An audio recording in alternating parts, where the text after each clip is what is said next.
excuse me while I whip this out. Welcome to Therapy Unzipped, the podcast that's not afraid to spill the mental beans. We're two therapists who believe in the power of laughter, levity, and real talk to break down the walls of stigma surrounding mental health. Our mission? To unzip the world of therapy, share the bloopers, successes, and everything in between that make up the human experience. We'll tackle your burning questions, share our professional insights, and sprinkle in a healthy dose of humor, all while promoting a culture of mental wellness. So buckle up, listeners, as we unzip the complex world of mental health, because no one should have to navigate this journey alone. Together, we'll show you that therapy and mental well-being can be just as much about laughter as they are about learning. This is Therapy Unzipped.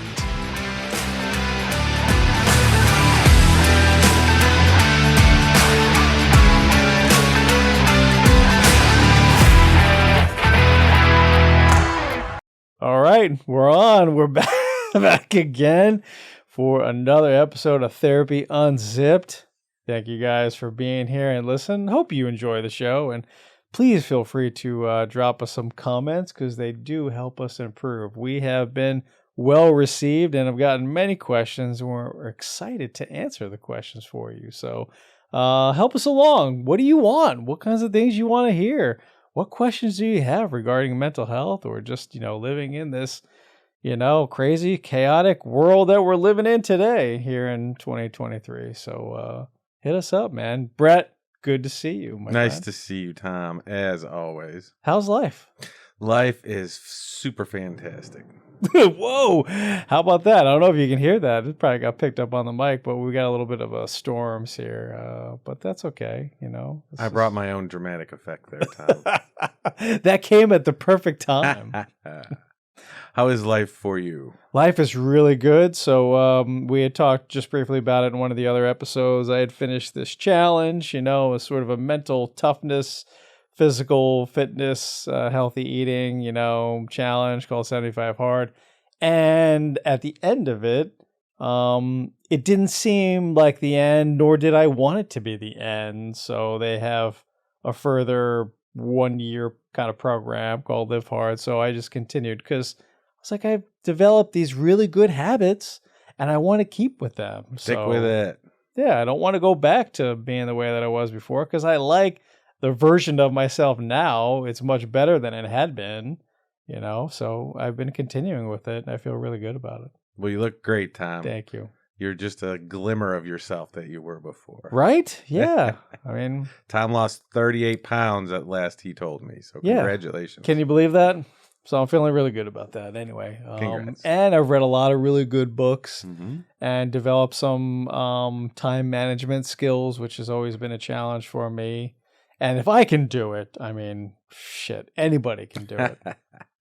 I'm so busy. I have like so many different jobs, so many different things that I do aside from just being a full-time private practice therapist, Right. that carving out the time to get in all those workouts and do the readings and do all the, this, that, and the other thing. If I can make that happen, shit, you guys can make anything happen. We tell ourselves these stories.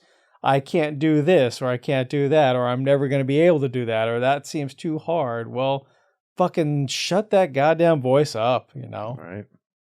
Life is hard. Yeah. It's always has been hard. It's going to be hard. You just got to show up and push forward and do the best you can. Right. You're right, though. We all have that internal narrative we talk about. I always say you have your 5-minute elevator speech and then you have your internal dialogue. And, if someone comes up to you and say, hey, my name's Brett. Who are you? How you doing? You know what you're going to say, Oh, hi, my name's Brett. I'm a therapist. I got 2 sons. I ride motorcycles and blah, blah, blah, blah. I live in Florida. You know, you have your elevator speech.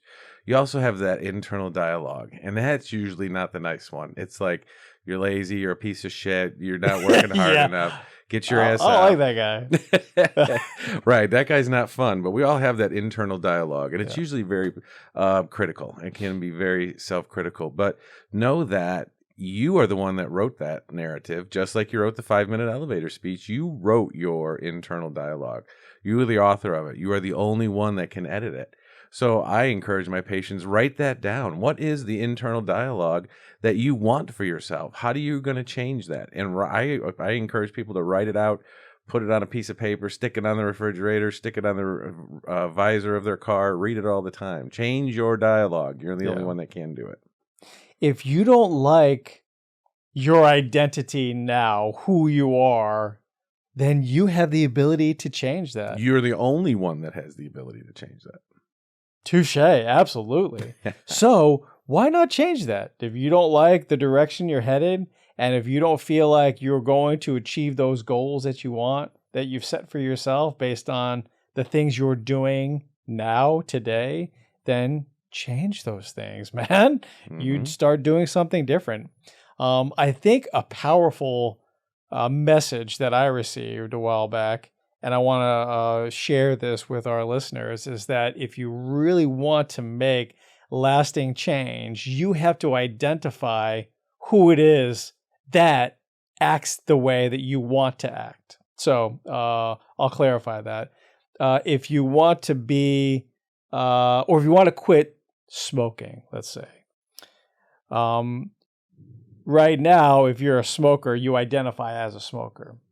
You have to start living your life as a non-smoker. What do non-smokers do? If you want to shed weight, you have to live as somebody who is really healthy, or an athlete. What do athletes do? What kind of decisions do they make in their lives? Are they going to eat, 7 corn dogs, or are they going to eat like a grilled chicken salad? They're probably going to choose the grilled chicken salad. Right. So think about the choices you're making and identify as that, and form these good habits around your identity and not just what you want to accomplish. A lot of people are outcome driven, and they say, well, I'm not going to eat ice cream. Well, the brain's not perceiving I'm not going to eat ice cream. The brain hears I'm going to eat ice cream. It misses the knot. Yeah, it doesn't compute. Right. It doesn't work through the negative that well. So instead of I'm not going to eat ice cream, I'm going to make really healthy choices. I'm going to live as an athlete. I identify as an athlete. I identify as someone who is healthy and fit. Right. And then you start doing those things. And Tom, you and I both have struggled with our weight in our lifetimes. Oh, yeah. And, we both have it relatively under control. It's a constant daily struggle, but we both have it relatively under control. And what I've learned, I've tried every diet, everything that you can imagine to lose weight over time. And what it comes down to is it's a lifestyle. It's not a diet. It's just, I'm going to change my eating habits, and I'm going to try to eat as good as I can on a daily basis. Are there times when I eat ice cream? Absolutely. Are there times when I go out for pizza and tacos? Yeah. But that's not every day. And I save that for, the weekend or, some other time. So I just try to make as many healthy choices as I can along the way. And I think that's where people fail in like New Year's resolutions or diets or whatever, is they say, I'm never going to eat ice cream again. Well, that's just unrealistic. Right? I'm never going to eat a pizza again. Well, that's just stupid. I agree. That's fucking so stupid. You're going to say, I'm going to only eat pizza twice a month. Yeah. Okay. Or things like that. So we got to break the things down into manageable pieces. I'd be miserable if I couldn't have pizza. Oh, yeah. It's one of my favorite things. I mean, and food's like my drug of choice. So, I want to have really good food, and I want to have sometimes not so great food, like pizza. Right. But if you make it a habit and it's every single day or frequent, then not so great. Right. But you know what? I could put up with, 2 weeks, 4 weeks even of eating really clean and being healthy, and then having a pizza. Right. And maybe not even, because I don't know if you've experienced this, if you have a period of losing weight and eating really healthy, then you eat something that's unhealthy, it's almost too much. Oh yeah. Like I could put away a whole large pizza, no problem. But now, eating like 4 slices, you feel sick. Yeah. Or eating like a whole slice of death by chocolate cake Right. sends you over the edge when you're actually paying attention and being mindful of the things that you're eating. Being mindful. So let's talk about being mindful. We love mindfulness. And I think that was our idea for the show today. And we're going to talk about mindfulness because it works in so many different areas. It's so applicable. Right. So let's get into it. What is mindfulness, Tom? There's a million definitions out there. You Google mindfulness, and you're going to get everything from Buddha to hot goat yoga and everything in between. So in my mind, everyone has their own definition. But in my mind, being mindful is my tongue-in-cheek definition is whatever you do that you can tell the world to go fuck itself. I love it. For 10 minutes. Yeah. Right? Mm-hmm. The world doesn't exist. It's you and your breath and your thoughts and your body and, and just putting the whole world on pause for 10 minutes. Yeah. So, I mean, that's, kind of a funny definition, but mindfulness really means being present, being in the present moment, being aware of now how many times and how much of our lives, unfortunately, do we jump on TikTok and the next thing you know, it's an hour and a half later and you're like, where the hell did that hour and a half go? Yeah. Or you're sitting in front of the TV and it's 2 hours later, or you're driving in traffic and your brain is running in different directions and you're just not even present. You don't even know what's going on. Oh, the sad part, how many times are we with a loved one and they're talking and we're spending time sitting next to our loved one. Supposed to be quality time. And then you just pick your brain up and go, I didn't hear a word they said. Yeah. My wife will check sometimes. What did I just say? And I repeat the thing she said 5 minutes ago. And that's not a recipe for a really good evening. Right. But so the concept of being mindful, and I'm curious to hear your definition, Tom, but in my mind, it's telling the world to piss off for a minute and just being present. I'm like sitting in this room. I'm aware of the thunderstorm. I'm aware of the furniture. I'm aware of the temperature. I can feel the leather chair on my skin. It's just being here. It's embracing the present moment. Absolutely. Really fully investigating what's going on in the moment and being there, observing it, feeling it, experiencing it. That's mindfulness. It's the moment when Neo finally sees the intricacies of the Matrix and shit slows down. He sees bullets slowly moving past his head. He sees all the ins and outs. And when we are mindful, time actually does slow down because we are so engaged in this present moment. When I'm cooking, which I love to do, and, I'm part Italian, so I really love peppers. And I am so mindful at times when I focus on it. I can feel the difference when the knife cuts through the skin of the pepper versus the flesh and when it hits the wooden cutting board. Mm-hmm. And I know exactly the angle of my feet, what my hips are doing, where my weight is distributed. Am I leaning to one side versus the other? The direction I'm facing, I can feel the AC vent blowing down on my face. I can feel the heat coming off of the oven, which is to my right. That's mindfulness. Absolutely. That was a really great description of just being aware of your surroundings. And people are like, I can imagine some people are like, oh yeah, that's great. Well, what's that going to do for me? Just try it. Because I beg to say most people live their lives on autopilot and they're not paying attention to what's happening around them. Absolutely. And imagine how deeper your relationships can feel. Imagine how much how much you would enjoy food more if you sat and focused on the tastes and the smells and the flavors of the food instead of sitting and watching TV or sitting watching TikTok while you eat. Being mindful is being fully immersed in what you are doing at that moment. Yes. We are so many different places, but in the moment. And when I am in the moment, guess what? There's no anxiety. No. There's no depression. No. Not even focused on any of those things. There's no room for it. And I get depressed. I get anxious, like I have those things. We're not, as therapists, we're not immune right.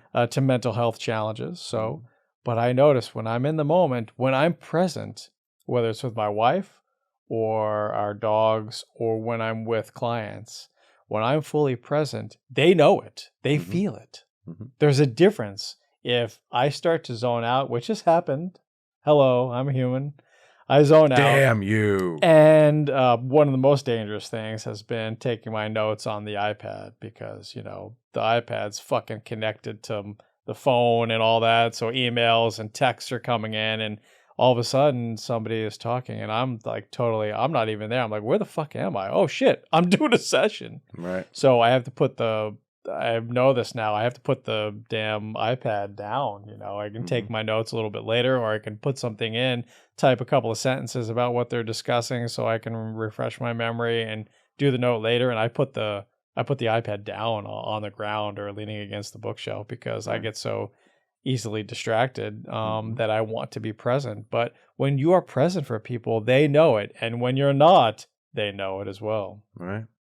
Well, and you think about the concept of when people have depression, anxiety, any other challenges, they usually find an outlet, right? They pour themselves into work or a hobby or a this or a that, because in those times they can be present and mindful about what they are doing. Yeah. If I'm at work and I'm really focused on the projects I have to do and my deadlines and et cetera, the things I got to get done, I'm not thinking about depression, anxiety, family problems, whatever.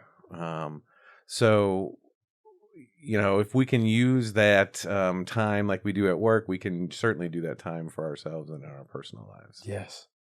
So different types of mindfulness. And it's, people, like I said, it goes from everything from Buddhist traditions to hot goat yoga. One of my favorite things that I do is different types of breathing.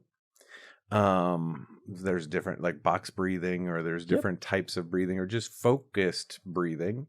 I have an app on my phone that I use, and it makes sounds for my inhales and sounds for my exhales, and it just guides me. It's guided breathing. I've also used guided imagery. It's been very successful for me and my family. Huge fan of that. Yes. My oldest son had a problem for a few years with asthma, and he would wake up in the middle of the night with asthma attacks, and we would do the inhalers and all the stuff the doctor had recommended, and sometimes it worked, and we were in the ER several times, and a therapist friend of mine at the time introduced me to guided imagery, taught me how to do it. I taught my son how to do it, and guided imagery worked better than any inhaler that he did. And he luckily grew out of his asthma experience. Might have been an allergy, but he still, all these years later, tells me he still uses that, like for test anxiety or anything else. He'll still use guided imagery as a relaxation technique. It's a journey, a place to take your mind, and there are suggestions embedded in the imagery. And of course, being someone who does hypnosis, I utilize the power of suggestions to your subconscious mind and those guided images to create a scene for yourself. So there's mindful meditation. Mindfulness is really just kind of another form of meditation, if meditation were the umbrella, and mindfulness is just one of those things. There's so many different types of ways to meditate, but being mindful and being present, being in the moment, regarding your breath, regarding the things that you're eating, regarding the things that you're doing, regarding even turning over your negative thoughts. So being mindful also is understanding, what am I feeling right now in this moment? What's going on in my body? On the inside, what am I experiencing? Is there pain or tightness or discomfort anywhere? Is my stomach feeling a little queasy or upset? Do I feel nervous? Am I feeling angry or hostile? Or am I feeling happy and joyous? And what are my thoughts doing? What's the quality of my thoughts? Are they positive? Are they uplifting? Are they inspiring? Are they rational? Or are they irrational? Are they negative? Are they causing you to doubt yourself? Being mindful is understanding and being present with those thoughts and those feelings. Right. And there are some people that use mindfulness as a technique for when they're feeling depressed or anxious. They use it as a technique for doing it in the morning and the evening as a meditative schedule in their schedule as some kind of meditation. And there are some people who I really admire who kind of just live a mindfulness existence. Mm-hmm. And what does that mean? It's like, are they running around, in pajamas and, chanting all day? No, they're doing goat yoga. Hot goat yoga. They are living. That's smelly, I would imagine. Yeah. They're living their life in the present moment at all times. Whatever they're doing, they're acutely aware and focused in the things that they're doing. I admire that greatly.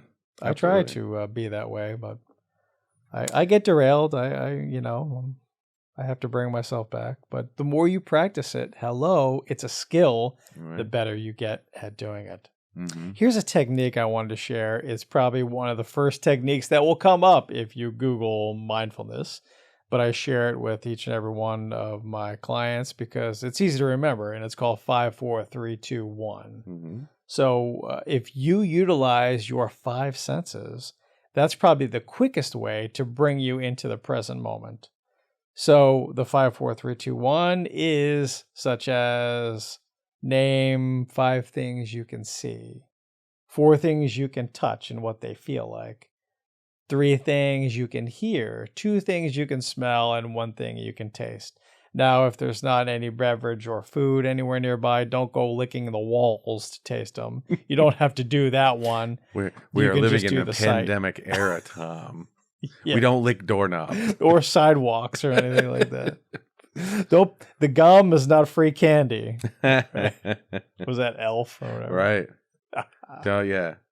The gum under the railing is not free candy. Gross. So 5, 4, 3, 2, 1. And the better you can describe them in your mind, I like to think of it as if you're an author and you're writing a chapter in a novel. Some authors are really good at describing the scene. Mm-hmm. So instead of it being a brown chair, it's a brown bucket, almost captain's-like chair that's leather. It's tufted. It's got those, unique brass or some type of metal buttons on it. The bottom is wood, and it swivels, and it looks really worn. Mm-hmm. That would be a better way to describe one thing that you can see. I mean, instead of brown chair. Although you can use brown chair, but the more descriptive you are, the more in the moment you'll be. Mm-hmm. Suddenly, I'm not thinking about anything else. I'm just thinking about that, brown, worn, leather, tufted, buttoned chair. Right. The 5, 4, 3, 2, 1 method is another technique if you're having anxiety or even a panic attack. It's a technique to ground yourself out of or through those experiences. Mm-hmm. So I celebrate that. Just be as descriptive as you can. There are a slew of techniques, and it's really just finding the one that works for you. Here's a great book recommendation if there are any readers out there and want to geek out on learning more about mindfulness. Jon Kabat-Zinn is touted as one of the guys who brought the art and the concept of mindfulness. It was traditionally ancient Hindu and Buddhist way of being able to memorize scriptures. If you could be there, imagine words that are really, they're not words, they're like characters or qualities or concepts, in more Eastern culture. So to be able to memorize tomes of scripts, you had to be mindful and you had to be in the moment to really capture the word and the way that it was written, or the character rather, and to describe the concept to yourself in your mind so that you can memorize it and not have the need to refer to the scrolls or to the whatever. So utilizing that concept to be in the present moment in our current lives. The book is called Full Catastrophe Living.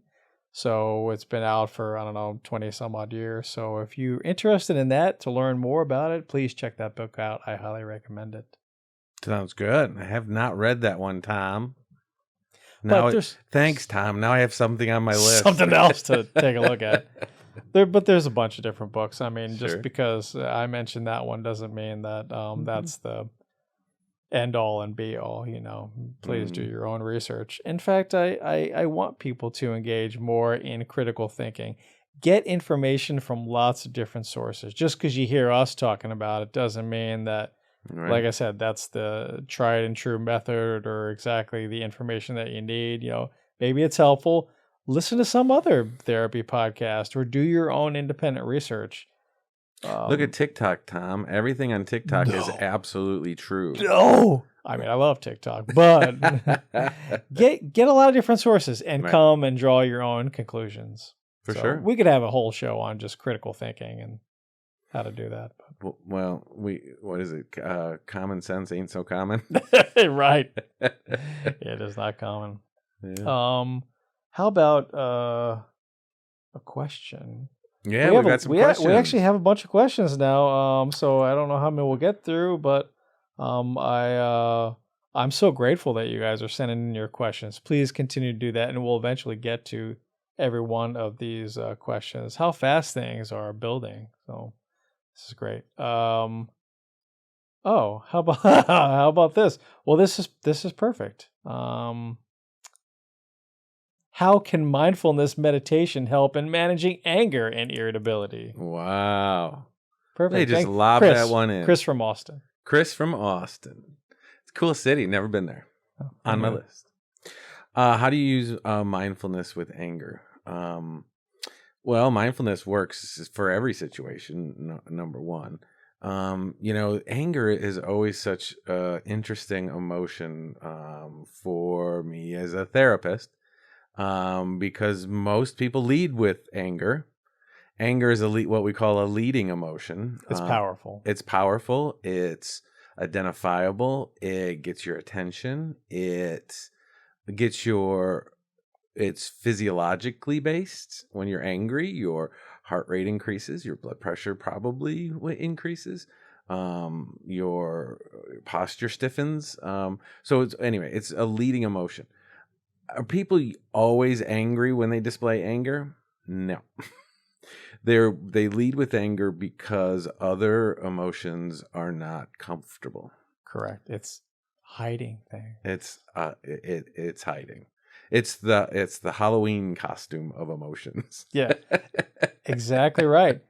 Those other emotions are yucky. That's the way I describe them. I know that's not clinically sound, but they're yucky. Their fear, their confusion, guilt, shame.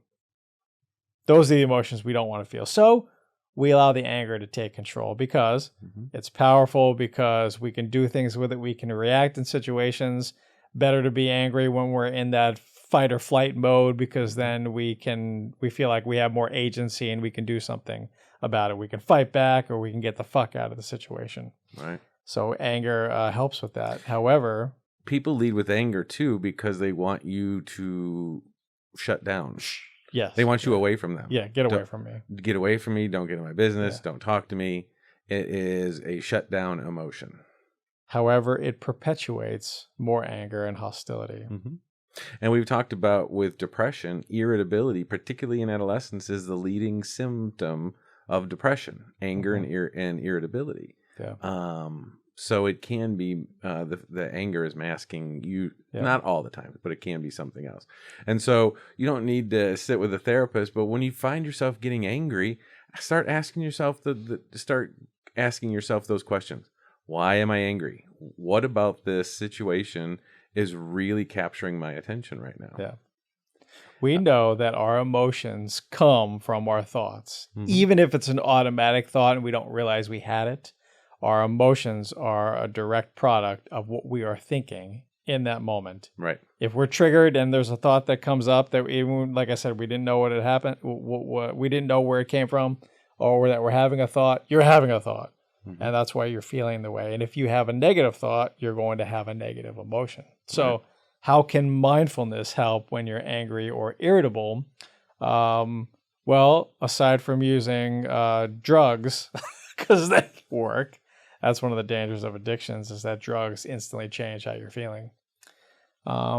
We can have an impact on your thinking. So if you are mindful and you're thinking about the brown leather sofa and you're describing it to yourself, what does that make you feel? Does that bring up anything for you? The brown leather sofa to me reminds me of like a den with like lots of books. I love reading, and a den is like warm and to me almost smells like cigars or something, and bourbon. And it's like a comforting thing to me. So when I'm thinking and observing this brown leather sofa here, that's what I'm thinking about. And that stirs up feelings of comfort or happiness and joy. And thereby feeling happiness and joy, I no longer feel angry. Right. Unless I go back and think about whatever it was I was thinking about before. So being in the present moment and describing those things, thinking about what images come up for you and what feelings come up regarding those things, you have an impact on your emotions by being mindful. Right. The other thing that I find interesting with anger is anger many times is triggered by other people in their lives, right? So I'm angry at X because of Z. I'm angry at Susan because I'm angry at Susan at work because she never pulls her weight. Yeah. Okay. So you're angry that Susan doesn't work as hard as you think she should. What is that? How does that impact you? Yeah. Do you have to do more work because Susan's not doing it? Or is it unjust? Is it just an injustice? Or does Susan remind you of you growing up as the oldest child and you always felt like your siblings never had to do any of the chores, that you had to do everything? Yeah. That's your own stuff. That's your own backpack full of shit. Your own backpack full of shit. So you're not really angry at Susan. No. Even if Susan can sometimes be a B or a C. She lived before Christ? What? It's your own stuff that you're angry at. So working through that stuff is helpful when you talk about it, especially with somebody who is non-judgmental, non-biased, who is compassionate and empathetic to you, such as a therapist. Yes. So mindfulness can certainly work with anger and irritability for sure. Get you out of that, get you present for the moment, get you out of the anger thoughts. But I encourage people that live with a lot of anger to really seek what's behind all that. Because you don't want it to continue to keep coming up. Right. The whole point is fixing it. Yeah. So, how about another question? All right. There was one that we were sort of reviewing that your face lit up for some reason. So, maybe we'll go right to that one. Okay, this is Linda. I don't know where Linda's from. She didn't state. Okay. Linda Okay, here's her question. How can I rebuild trust in a relationship after experiencing betrayal or deceit? Ooh. Okay. Let's tackle this one for you, Linda. So, I would imagine this was a romantic relationship, so we can speak to that. If it wasn't, if it was just a friendship, then I think what we're going to talk about still applies. So when I meet with couples and they have some challenge that occurred, some betrayal or violation of trust, or there was infidelity or something, I talk about these three characteristics and elements that I want to have happen that need to be present for a long-lasting, healthy relationship. Trust, mutual respect, and we make each other better in some way. There's some sort of elevating of the other person. on my own with my own talents and left to my own devices, I can get to here. I know you're listening to this, so you can't see where my hand is, but because of my wife and all her talents and us being part of a team, I can get even higher than that. So trust, mutual respect, we make each other better. If any one of those is violated or in jeopardy, we have to work on repairing that. So in this case, the trust. Now, so we have to repair the trust in the relationship. If you want to have a continued healthy relationship, this must take place. It's not about sex nor intimacy nor improving your fucking communication. It's about repairing this trust. And how do we do that? Well, it's individual, because what establishes trust for you may not be what constitutes trust for me.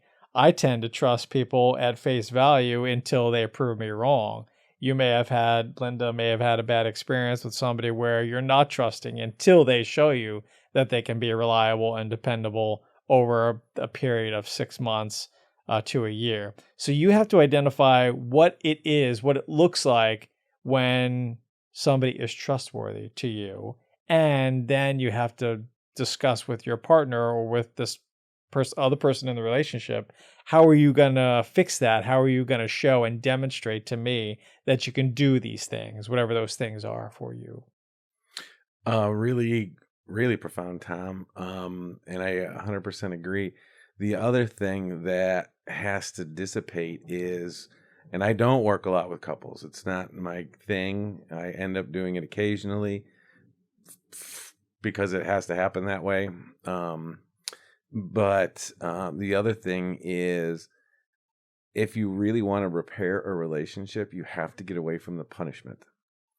Because the person that feels wronged, when they continue to go down the punishment phase, well, I'll show you, right. Yeah, that I'll will show you. Yeah, that I've seen makes it very difficult to repair relationships. Uh-huh. Yes, the person's angry. Yes, the person feels slighted. Yes, the person feels wrong. And yes, the person feels correct and they need to dole out some punishment. But when that continues, that's kind of a recipe for disaster. Because how much punishment is enough? How much penance does the person have to pay? And I guess you have it in your mind how much is enough. But when we continue to throw daggers, that's not elevating the relationship. That's not making Then you're better. hitting into that mutual respect. Yeah. By the way, when couples yell at each other, we have arguments. We're different people, right? So we're going to have disputes. We're not going to agree. Sometimes we have to agree to disagree on things. There are going to be tiffs, but you don't necessarily need to yell. We can have heated kind of discussions and maybe some debates and a listening back and forth. But when people start yelling, and even if that leads to throwing stuff or violence or whatnot, it's because they feel like they're not being heard. Right. So if somebody is yelling at you and your solution is to yell louder to get them to listen, they're not going to listen. You have to listen to them. For sure. If you want them to listen to you. Mm-hmm. So if you're yelling, you find yourself yelling in a relationship, then utter the code word Chattahoochee or whatever your freaking code word is and go to separate rooms for up to 20 minutes and then come back when you're clear, level-headed, and talk about it. Right. Yeah. And then the other thing that I also found interesting with relationships is there are some couples that need to resolve every minor difference of opinion. And then there's others that just let it all go. Yeah. It's just not important to me. It's not important to me. It's not important. And you got to find what's comfortable for you, and what works for you in your relationship, because you have to come to those agreements. And, it's so funny because it's usually one person that wants to talk about every minor infraction and then one person that just doesn't at all. Yeah. What is it? They say the best couples are, or no, what they say, in every couple, there's one person that everyone thinks is an asshole, and they think the other one is nice, but in reality, it's quite the opposite. Yeah, right. Exactly. Yeah, I think usually it's men, since men are more geared up to report information and fix things and then move on. That usually the man component of the relationship, or the masculine energy of the relationship. The other technique that I've taught couples that I use a lot in my own relationship is, we as men, when a loved one or a friend or a partner or a spouse or whatever come to us with a problem, we want to fix it.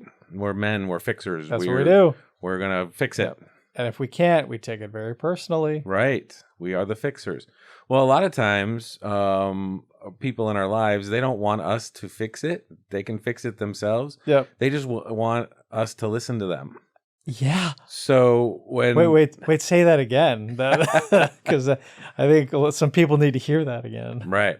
So as men, no, it's not, I'm not going to be, stereotypical, but men traditionally want to fix things. And other people don't want things to fix. I can fix my own problems. I just want you to listen to me. Absolutely. So there's this technique that I teach people that I use in my own life is, if a situation starts to turn, and, I'll either point to my head or grab my ear. Meaning, do you want my head? Meaning, do you want me to help you fix the problem? Or do you just want my ear right now? You want my head or my ear? I love that. Yeah. That's and fantastic. Once you point that out, no, I just need your ear right now. Okay, perfect. Then I'll just shut up and listen to you vent for a while. I can do that. When my wife tells me she has a headache, she's a nurse. We have Excedrin in the house. I'm a massage therapist as well. She can ask me to rub her shoulders if the shoulders are hurting. If she's telling me that she has a headache, it's because she wants me to listen to what's going on. She wants to talk about work, and she wants to process it and go through it and tell the story and ask if she did the right thing in that situation. Even if that doesn't reduce or ameliorate her headache, right, me being present is something that's really important to her. Because if she was just going to go take Excedrin, she wouldn't tell me I have a headache. She would just go take Excedrin. That was her signal to you. I need you to listen right now. Yep. Mm-hmm. And as therapists, we become quite attuned Mm-hmm. to being able to do that. But I think that's important to say, because not everybody is that attuned Right. to it, or to other people, or to their spouse. So Mm-hmm. See if you can notice those signs, those cues. Right. And if you're more mindful, you'll be better able to do that. Right. And try that trick. And I'm curious to hear if anybody tries it and it works for them or doesn't work for them, for that matter. Do you want my head or my ear? And you can just, get to the point where you point to your head or grab your earlobe. What do you want right now? Yep. What do you need? Yeah. All right. Thank you so much. Thank you guys for listening. I hope you enjoyed this episode, and send in your questions. And, you can still send in, I want to hear a topic on X, Y, and Z, Right. critical thinking, or bipolar, or underwater basket weaving, or whatever the fuck. We'll tackle just about anything, man. So send them to questions@therapyunzipped.com. Or borderline personality disorder. BPD. That's always a fun one. And then you get into cluster B. Oh, those are fun stuff. Oh, shit. Hey, remember the GAF score? I was thinking about when you were talking about the depression and being, using the 0 to 100 scale. For all about that. Remember that when we used to assess their global assessment of functioning? Yeah. I thought that was pretty helpful. I thought so too. A little subjective, but no more. Yes. Anyway. Oh, bring on the DSM. What are we in? 5, 6, 37 now? I don't know. Something like that. 5 3/4. So thank you, Brett, for being here. Thank you, Tom. Look forward to having you again next week or 2 weeks. It's 2 weeks, maybe. I don't know. We'll figure it out. For the next one. For the next one. All right, you guys. Take care of yourselves, and we'll see you soon. Be well. Thank you. Thank you guys for joining us today. If you have questions, send them to questions@therapyunzipped.com. Liked what you heard? Hit that subscribe button to get alerts for upcoming episodes. And if you really liked it, or you hated it, please leave a comment so that you can support us and help us improve. Catch you on the next one.